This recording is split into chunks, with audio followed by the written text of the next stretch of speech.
Nama saya Chang Lee Kang.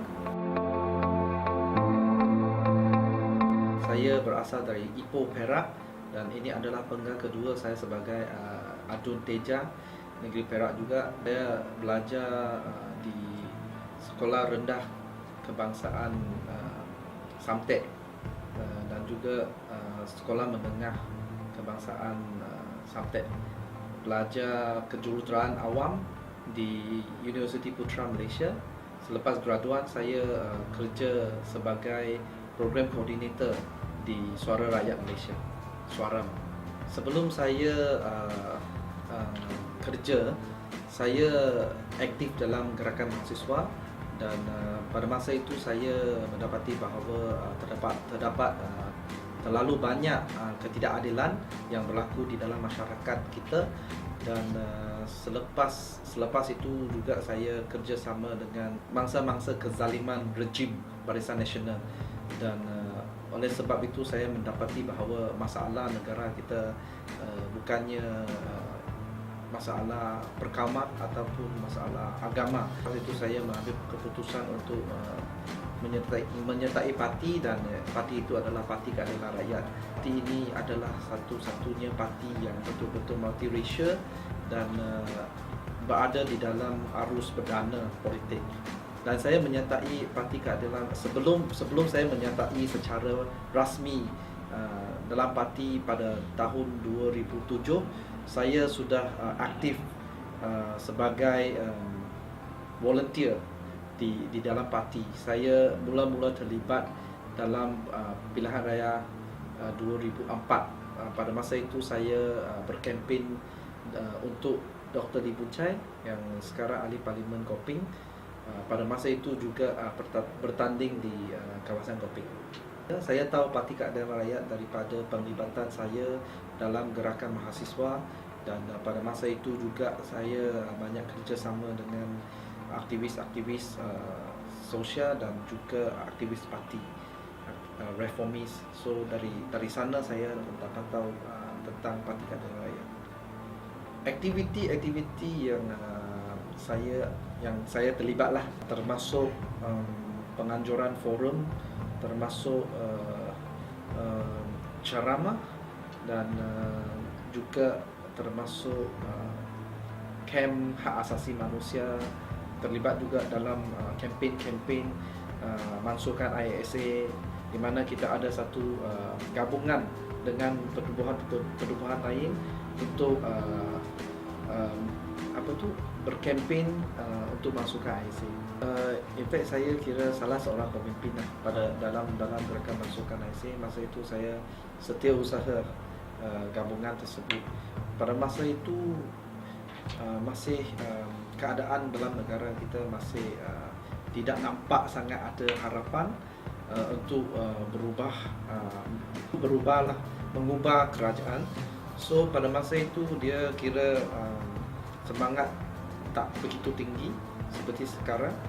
Kita punya harapan adalah untuk menyedari, mendidik rakyat tentang kezaliman ISA, dan juga kita banyak highlight tentang masalah yang dihadapi oleh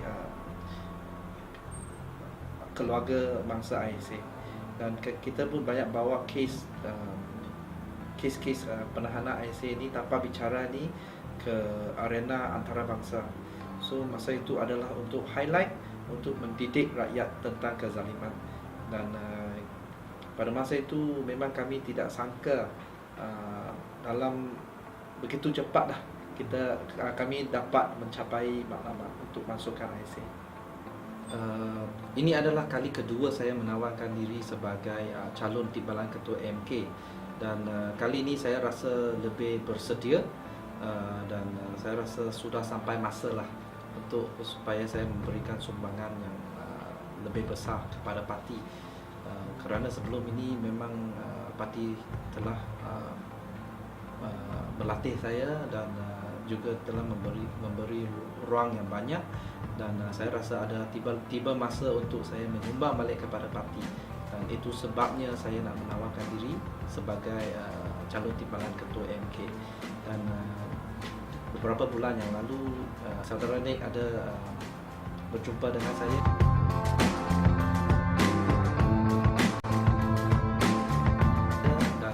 ada bincang bagaimana kita boleh membina AMK ke arah yang lebih baik, dan saya mendapati bahawa arah kita lebih kurang sama, dan kita ada maklumat yang sama, dan saya rasa inilah tim yang saya nak bersama.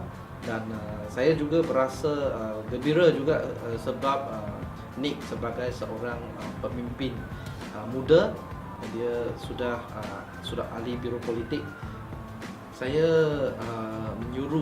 merayu kepada rakan-rakan supaya memberikan satu peluang kepada barisan pasukan AMK untuk Malaysia, kerana saya rasa kita perlukan satu barisan yang teruji, dan saya rasa AMK untuk Malaysia telah menawarkan satu barisan yang teruji. Kami ini bukan budak baru yang menyertai parti selepas 2008, selepas kita menjadi kerajaan di beberapa negeri, tetapi ramai di kalangan kami adalah orang yang sudah menyertai parti ataupun melibatkan diri dalam gerakan ini pada masa parti dalam keadaan yang susah.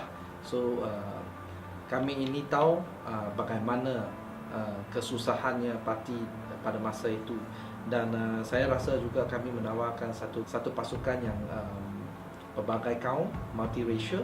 Saya rasa itu penting, bukan saja dari segi permukaan, tetapi ini adalah satu usaha untuk menunjukkan bahawa kami memang usaha untuk mendapat satu barisan yang multiracial.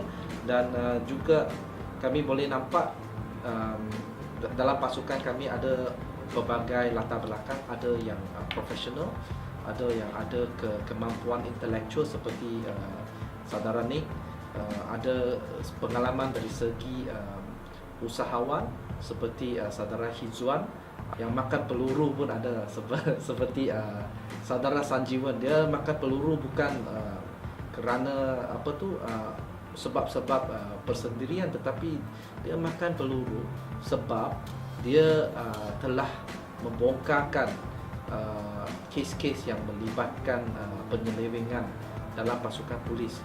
So saya rasa pasukan ini boleh katakan teruji lah, dan saya harap kawan-kawan boleh memberikan sokongan kepada pasukan ini.